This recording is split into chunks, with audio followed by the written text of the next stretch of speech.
fun thing is when you're doing a yarn bomb, everybody gets excited. Everybody gets cheered up.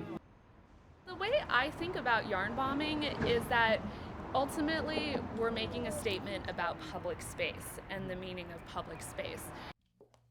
People who do this sort of thing need to see other people who do this sort of thing because nobody else really gets it. It's just like any kind of little niche. Once a month, a group of guerrilla knitters meets at the Craft and Folk Art Museum. This group is called Yarn Bomb Los Angeles. There's a whole stitch and bitch movement that's been going on in this country for I don't know how many years. YBLA has been meeting since 2010 and has grown into one of the largest yarn bombing communities in the country. And they always have a project in the works. All of our projects usually start with someone saying, oh my God, wouldn't it be cool if, or I have an idea. But the really great part about being in a group is that once you bring your idea to the group, like everyone has so many ideas. Rather than just sitting and doing their own things, people work together on projects. Outside of the Stitch and Bitch meetings, Frances Talbot White has been yarn bombing her Culver City neighborhood for years. And my neighbor was standing here watering his parking strip and just staring at that, it's like, because I hadn't told him that I was going to do it. I made a sort of a mesh pattern with it so that it was very flexible. So let's look at the mushrooms. One of her signature pieces is a crocheted mushroom, which she sticks in her neighbor's gardens. I think they're very natural looking when they're in groups. Down the street from Frances's house is a cafe where one of her yarn-bombed creations has been for over a year. The monster feet, I read a book about yarn bombing. I think it was published in Canada.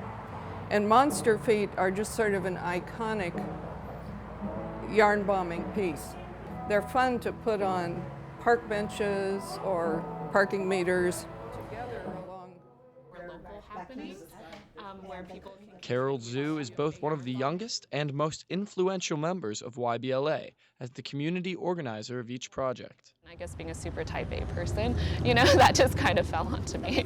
Our next project is called Put a Ring on It. It's based off of Beyonce's lyric, if you liked it, then you should have put a ring on it. And what we're doing is we're asking people to craft their own rings and then go out into their neighborhood and put it on something that they really love. Carol decided to put a ring on it in a neighborhood in downtown Los Angeles. I am putting a ring on the jewelry district. It's a historic district in Los Angeles that literally everyone talks about when they hear our project.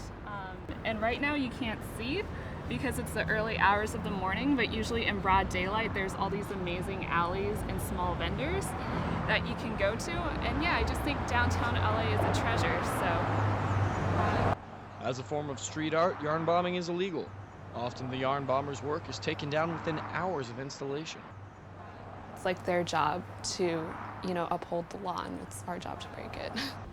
But in other neighborhoods, some yarn bombers have had better success. I have never had a yarn bomb taken down. When they get dirty or they get too baggy, I take them down and do something new and fresh in different colors. YBLA member Susie Nicholson has been yarn bombing Little Ethiopia for over a year. The fun thing about trees is the yarn sticks to the tree, so they don't bag and they don't fall. This is in my neighborhood, and these are my local businesses that I love, and I've been coming to for a really long time. I take my walks over here. I eat over here. I've made lots of friends over here. I've seen people get out of their cars and hug the trees. I have a picture of kids hugging the tree. I've seen one day a really big man got out of a big SUV, and he just stood there petting the tree for like 5 minutes and got back in his car and left. It was pretty cute. I love walking down this part of Fairfax, and it looks like we're going to have a party.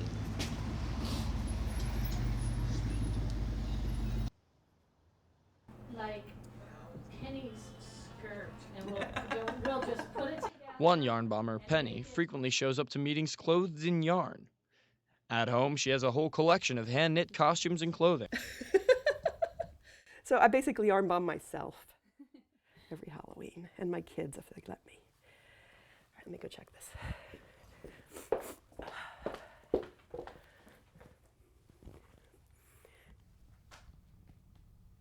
Each Halloween, a new creation is born. So I start in February or March, after the holidays and all that has passed, and I've gathered up enough yarn. Like, so for the gray one, the storm one, I was just gathering all the grays and whites I could find, and the storm one was completely ridiculous. I don't know what I was thinking there. Each yarn bomber has their own reason for joining this unique art group.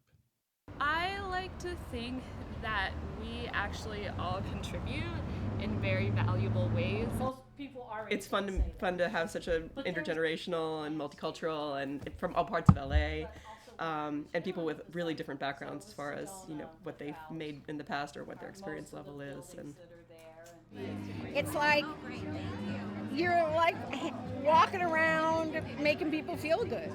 You can't beat that. For sure, I'm getting the better end of this deal. Those pesky artists.